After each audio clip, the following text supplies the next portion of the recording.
කොටස් වෙළඳපළ අද අතරමඟ නවතී. සෝෂල් මීඩියාවල ප්‍රධාන මාධ්‍ය හරහා අද දවසේදී ගොඩක් දෙනෙක් කතා වෙච්ච දෙයක් තමයි කොටස් වෙළඳපළ අද අතරමඟ නතර වුණා කියලා. අතරම මොකද්ද මේ කොටස් වෙළඳපළ අතරමඟ නතර වුණ කන කතාව?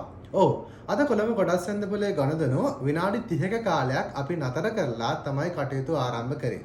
ඒකට හේතුව තමයි ගණදෙනු නතර කරන්න හේතුන කාරණාව තමයි කොටස් වෙළඳපොලේ පහළ යාමක්. ශීඝ්‍ර වශයෙන් පහළ යාමකෙද්දී කොටස් වෙළඳපොලේ ගණදෙනු නතර කරනවා. අතරම මේක අපි හඳුනාගන්නේ කොටස් වල මිල දර්ශකයේ පහළ යාමත් එක්ක ඒ අනුව තමයි ගණදෙනු නතර කිරීමක් සිද්ධ කරන්නේ. අපි මේක සර්කිට් බ්‍රේක් එකක් කියලා කියනවා. අතරම SNPSL 20 මිල දර්ශකය 5%කට වඩා වැඩි ප්‍රමාණයක් පහළ ගියාට පස්සේ අපි කොටස් වෙළඳපොලේ ගණදෙනු පැය භාගයකට නතර කරනවා. ඒ වගේම ඒ කියන්නේ කලින් දවසට වඩා 5% වැඩි ප්‍රමාණයක්. ඊට පස්සේ නැවතත් 2.5ක් අඩු වුණොත් ඒ කියන්නේ කලින් දවසේ මිලට වඩා 7.5ක ප්‍රමාණයක් අඩු වුණොත් නැවත පැය භාගයක් කොටස් වෙළඳපොල ගණදෙනු අත්හිටවලා නැවත ආරම්භ කරන්න දෙනවා.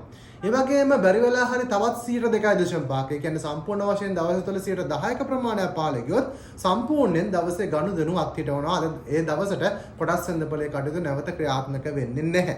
ඉතින් ඒක ගොඩක් වෙලාවට අපි පාවිච්චි කරන්නේ ගණදෙනු කරුවන්ගේ ආරක්ෂාව වෙනුවෙන්. මොකද කොටස් වෙළඳපොල බිල පහළ ශීඝ්‍රයෙන් පහළ යද්දී සමාගම් වල මිල පහළ යන. එතකොට සමහරවිට ආයෝජන තීරණ ගන්න හැකියාවක් නැහැ. ඉක්මනින් ඔවුන්ට කොටස් මිල පහළ යනවා. එතකොට මේ නිසා අන්න ඒ අවස්ථාවේදී තමයි අපි මේ කටයුත්ත කරන්න කොළඹ කොටස් වෙළඳ මේ කාර්යය සිද්ධ කරන්න. එතකොට අතර මත් දවසේදී කොටස් වෙළඳපොළ අතරමඟ නතර කිරීමක් සිද්ධ වුණේ ඒ සියලු කොටස් මිල දර්ශකයේ නැත්නම් SNPSL 20 මිල දර්ශකයේ 5%කට වඩා වැඩි ප්‍රමාණයක් පහළ යාමත් එක්ක. ඉතින් මේ නිසා අතරම කොටස් වෙළඳපොලේ කොටස් වෙළඳ පහළ යන එක ගොඩක් වෙලාවට අපි දකිනවා සමහරවිට ඔබට ආයෝජන අවස්ථාවක් වෙන්න පුළුවන්. ඒ නිසා අවධානයෙන් කොටස් වෙළඳපොළ තුල පහළ යාමත් කොටස් වෙළඳපොලේ ප්‍රතිලාභ ලබා ගන්න පුළුවන් හොඳ අවස්ථාවක් ලෙස අතීතයේ සිට තිබෙන අත්දැකීම් එක කොටස් වෙළඳපොලේ හැසිරීමත් එක්ක අපිට සඳහන් කරන්න පුළුවන්.